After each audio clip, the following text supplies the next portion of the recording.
You will know the truth, and the truth will set you free. John 8:32.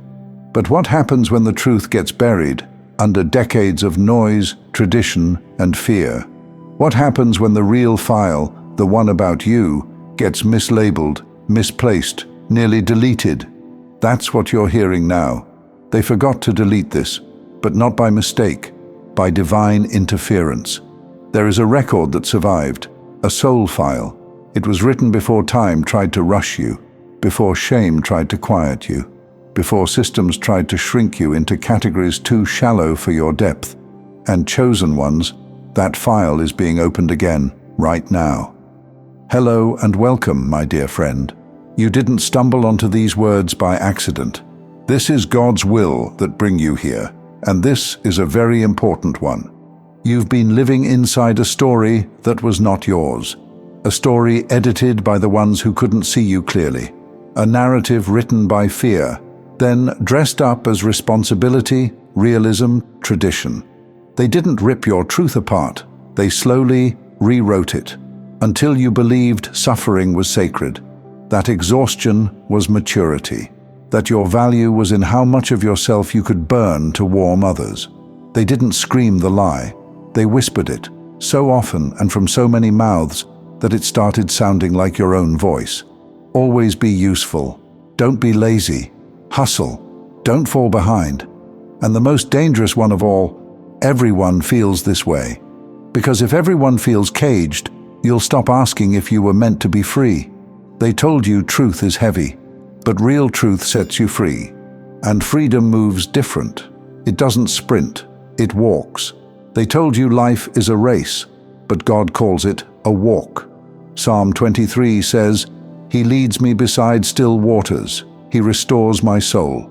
That's not a picture of panic. That's not a productivity plan. That's true living. And you've always sensed this, even when your life didn't match it. That unshakable feeling that rest is holy, not a reward. That beauty is important, even when it doesn't make sense. That slowness is sacred, even when it isn't profitable. They hoped you'd forget that. They flooded your mind with deadlines. They tangled your worth in your output. They taught you to think of stillness as sin. But your spirit never signed the contract. And that's why you're still haunted by peace many times. Even when you try to ignore it, it follows you, like a scent from your real home. It reminds you that urgency is often just fear dressed up in achievement. They needed you afraid. They needed you proving yourself. Because if you believed you were already enough, they couldn't sell you back to yourself. So the story had to change. They made you believe burnout was bravery, that to rest was to risk falling behind, that softness was foolish, that working through your pain made you admirable instead of just wounded. But my dear friend, the file survived, and it says something different. It says you carry ancient knowing, that your instincts were never wrong, just inconvenient sometimes, that your sensitivity isn't dysfunction, it's evidence, that your slowness isn't laziness, it's reverence. They taught you logic, but your soul speaks knowing. They taught you systems, but your body remembers rhythm. And you've been caught in between ever since, trying to live like a spirit in a world that rewards machinery. But you don't need to convince anyone. You don't need to rush to prove you're still worthy. You don't need to keep up with a pace that was never yours to begin with. You're not lazy. You're free.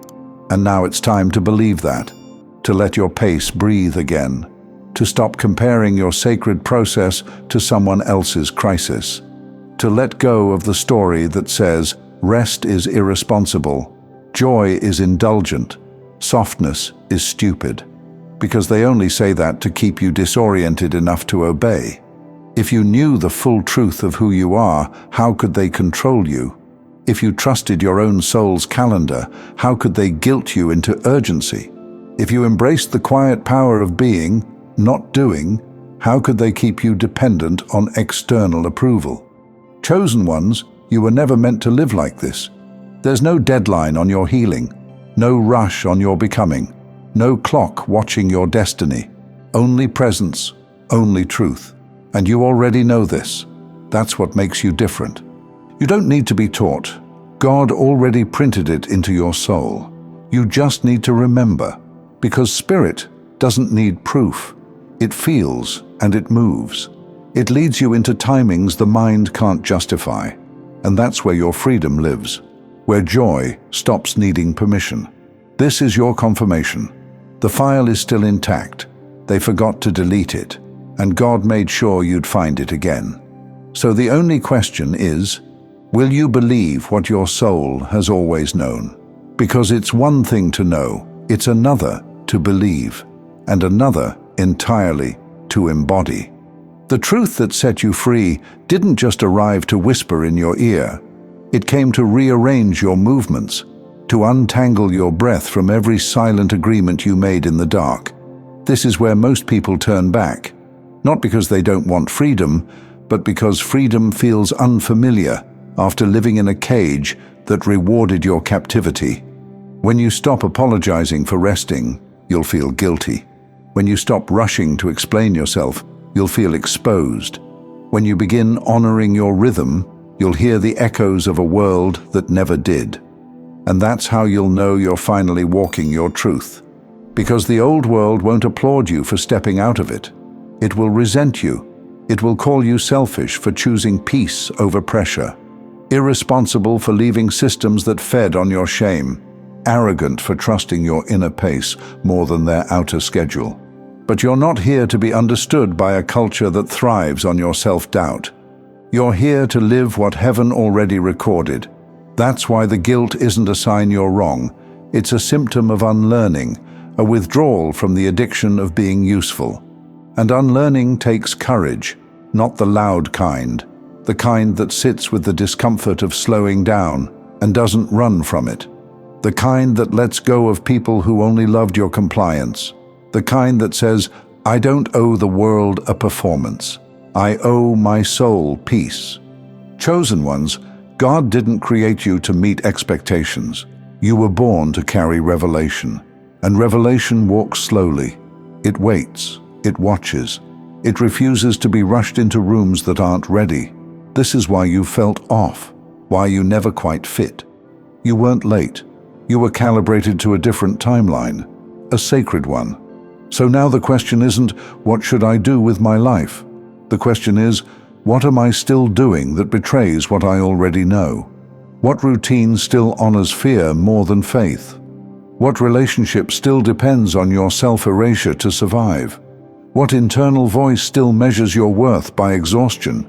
You don't need to answer right now. You just need to stop pretending the file isn't open. Because once truth is seen, you can't unsee it. You can't keep living like you didn't remember. This is why the discomfort's growing. Not because you're failing, but because your soul refuses to let you go backward. And this is also why rest feels like rebellion. Joy feels like danger. Peace feels like guilt.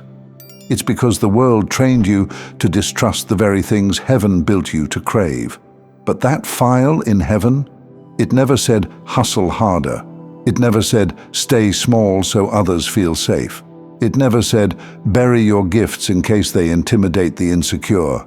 It said, move when your spirit moves. Stay when your peace stays. Speak only when your voice is not begging for permission.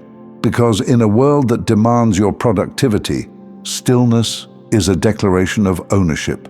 Ownership over your time, over your body, over your breath.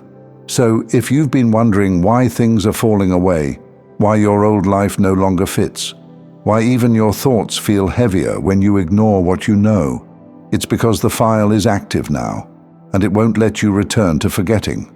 My dear friend, the uncomfortable period of believing what your spirit already knows will pass soon, and what remains is the real you God always intended. So let the old scripts burn. Let the false urgencies expire. Let the deadlines dissolve. You were not made to live by pressure. You were made to live by presence. And every day you remember that you make it harder for the world to lie to you again. Thank you so much for taking this journey with me. If you found value in this message, please like the video and share it with others who might benefit.